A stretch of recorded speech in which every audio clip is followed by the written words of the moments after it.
بعض پریشانیاں ایسی ہوتی ہیں جو بہت مبارک ہوتی ہیں، اور وہ ہماری سائیکولوجیکل کیپیسٹی کو انہینس کرتی ہیں، ہماری سائیکولوجیکل ہیلتھ کے لیے مفید ہوتی ہیں۔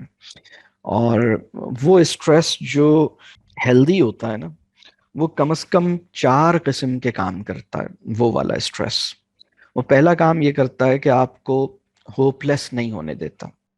یعنی اسٹریس اس صورت میں ہیلدی ہے کہ اگر وہ یہ 4 کنڈیشنز اس کے ساتھ پوری ہو جائیں، وہ آپ کو ہوپ لیس نہیں ہونے دے رہا، آپ پر امید ہیں۔ دوسرا کام یہ کرتا ہے کہ آپ کی جو نفسیاتی صحت ہے اس کو خراب نہیں کر رہا۔ اس کے ساتھ جو تیسری چیز ہے نا جس وجہ سے نفسیاتی صحت خراب نہیں ہوتی، وہ ہے رجوع اللہ۔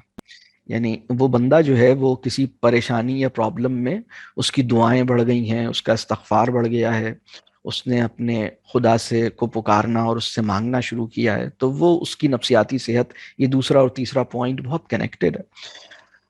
اور چوتھا پوائنٹ یہ ہے کہ وہ جو اسٹریس اس کی لائف میں آیا تھا یا پریشانی اس کی لائف میں آئی تھی، اس کی وجہ سے اس نے اپنے عمل کا جائزہ لیا ہے، اس کی اصلاح کی فکر ہوئی ہے، اور اس نے اپنے لائف اسٹائل کو اور اپنے عمل کو کریکٹ کیا ہے، اس کو ریویو کیا ہے، اس کو کریکٹ کیا ہے، اس کو امپروو کیا ہے۔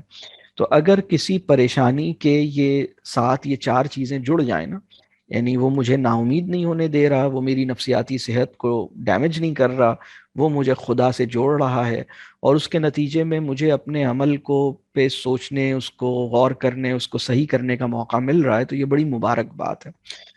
تو وہ کون سا اسٹریس ہے جو یہ کام کر لیتا ہے؟ بنیادی طور پر وہ 2 طرح کے اسٹریسز ہیں جو بہت مبارک ہیں۔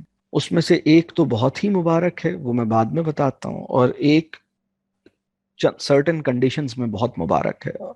وہ ہے احساس ذمہ داری، سینس آف رسپانسبلٹی، یا آپ ایک کسی اپنی رسپانسبلٹی کو ڈیپلی ریئلائز کرتے ہیں، اس سے آپ ایک اسٹریس میں آتے ہیں، اور وہ بڑا مبارک ہے۔ آپ کہتے ہیں کہ ہاں یہ میری ذمہ داری ہے، مجھے اس سچویشن میں کیا کرنا چاہیے۔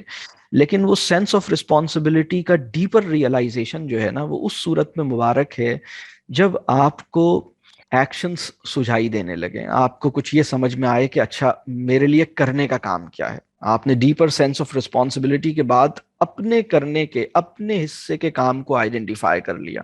یہ بہت زبردست بات ہے، اس سے آپ کی گروتھ ہوتی ہے، اس سے آپ کی سائیکولوجیکل کیپیسٹی ڈیولپ ہوتی ہے، اس سے آپ کنٹریبیوٹ کرتے ہیں، اس سے آپ کی ایک اسٹرینتھ ہوتی ہے آپ کے اندر۔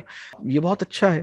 لیکن اگر آپ سینس آف رسپانسبلٹی تو ریئلائز کر رہے ہوں، لیکن آپ اپنے حصے کا کام نہیں سمجھ آ رہا ہو کہ اب میں کروں کیا، آپ اسٹک محسوس کر رہے ہیں، آپ کو کچھ سمجھ نہیں آ رہا میں کیا کروں، اور آپ رسپانسبلٹی فیل کر رہے ہیں لیکن یہ سمجھ نہیں آ رہا میں اپنے حصے کا کام کیا کروں، یا آپ کا اپنے اوپر کانفیڈنس ختم ہو گیا ہے، اگر میں کچھ کروں گا تو ہوگا کیا، کچھ نہیں ہوگا، تو پھر یہ پریشانی کی بات ہوتی، پھر پرابلم پیدا ہوتا ہے، پھر وہ ایک نیگیٹو سینس میں چلا جاتا ہے۔ تو اگر آپ اپنے حصے کے کام کو ریئلائز کرتے ہیں، اور جیسے میں نے شروع میں کہا نا کہ وہ والی کنڈیشنز آپ نا امید نہیں ہو رہے، اور خدا سے رجوع کر رہے ہیں، اور آپ اپنے عمل کا جائزہ لے کے اس کو امپروو کر رہے ہیں، تو یہ چیزیں بہت پازیٹیو اور بہت اچھا اثر ڈالیں گی۔ لیکن کبھی کبھی کیا ہوتا ہے کہ اس کے ساتھ جو ایسوسیٹڈ پرابلم ہو سکتا ہے وہ کیا ہے کہ ہم ان چیزوں کو اپنی رسپانسبلٹی میں کاؤنٹ کرنے لگ جاتے ہیں جو ہماری رسپانسبلٹی نہیں ہے، جو ہمارا میٹر آف کنسرن نہیں ہونا چاہیے۔ کبھی کبھی ہم اس طرف چلے جاتے ہیں۔ بھئی ایک چیز آپ اپنی رسپانسبلٹی پہ فوکس کریں، آپ کسی اور چیز پہ فوکس کر رہے ہیں، تو یہ ڈسٹنگوش نہیں کر پاتے بعض لوگ۔ پھر دوسرا پرابلم یہ ہوتا ہے کہ وہ اگر کسی چیز کے اوپر ان کا سینس آف رسپانسبلٹی ڈیولپ ہوتا بھی ہے، تو انہیں اپنے کرنے کا، اپنے حصے کا کام سمجھ میں نہیں آتا۔ تو اگر یہ پرابلم ہو رہی ہے تو پھر بڑی خطرناک بات ہے، پھر دوبارہ سے آپ اسٹریس میں آ جائیں گے، پھر پریشان ہو جائیں گے، پھر چیزیں خراب ہوں گی۔ ایک تو یہ والی مبارک پریشانی ہے، لیکن اس کے ساتھ جو دوسری چیزیں تھیں وہ بھی میں نے آپ کو مینشن کی۔ دوسری جو سب سے بڑی فکر ہے اور سب سے مبارک فکر ہے نا، جس کا لگنا ہمارے لیے ہر لحاظ سے مفید ہے، اس فکر کا نام ہے فکر آخرت، یا دوسرے لفظوں میں نجات کی فکر، یا ایک اور لفظ اس کے لیے استعمال ہوتا ہے جواب دہی کی فکر، جس کو ہم اکاؤنٹیبلٹی کانشیسنس کہہ لیں، جس کو ہم آخرت کانشیسنس کہہ لیں، جس کو ہم یہ والی بات کہ بھائی میں اپنے خدا کو کیا منہ دکھاؤں گا جب اس معاملے کو خدا مجھ سے پوچھے گا، تو میں کیسے اس کو جسٹیفائی کروں گا. یہ والی فکر جو ہے وہ بہت مناسب فکر ہے.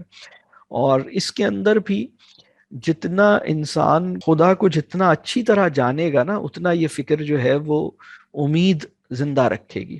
اگر اس فکر میں بھی امید ختم ہو جائے نا اور نا امید ہو جائیں، مطلب وہ اپنی آخرت کے فکر میں ایسے چلے گئے ہیں کہ اب انہیں اپنے بارے میں کوئی امید ہی نہیں ہے، ان کو تو معافی مل ہی نہیں سکتی، وہ تو بخشے ہی نہیں جا سکتے، اپنے آپ کو لاسٹ کیس سمجھتے ہیں، تو اس کا مطلب یہ ہے کہ وہ خدا کو ٹھیک سے پہچانتے نہیں ہیں، خدا کو پوری طرح جانتے نہیں ہیں. تو خدا کو اسی طرح پہچانے اور جانے جیسا وہ ہے. مطلب خدا تو نہیں چاہتا کہ ہم اس سے اپنی امیدیں توڑ دیں، یعنی اس کے تعلق میں ہماری امید ختم ہو جائے. خدا تو یہ نہیں چاہتا. خدا تو یہ چاہتا ہے کہ کسی گناہگار کو بھی اس کے دل میں جب امید پیدا ہوتی ہے نا، مطلب توبہ کیا ہے؟ امید کا ریوائول ہے نا.